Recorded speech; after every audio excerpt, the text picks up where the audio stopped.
Hello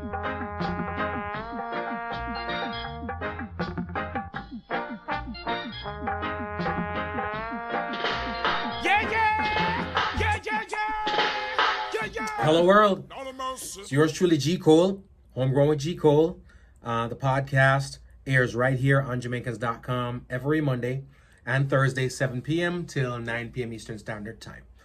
We're going to talk about the facts of Jamaican music. I don't want to say reggae music because, all the other genres contribute to this Jamaican music culture also. Jamaica, right, via reggae, has birthed some of today's most commercially successful genres of music. Though reggae music is not the most commercial genre of music out there, it's birthed three or more of today's most commercial genres of music, i.e. hip-hop, all right, reggaeton, and the sweet sounds, the most popular thing going on right about now, Afrobeats, all right? So big up yourself, reggae and Jamaican culture, okay?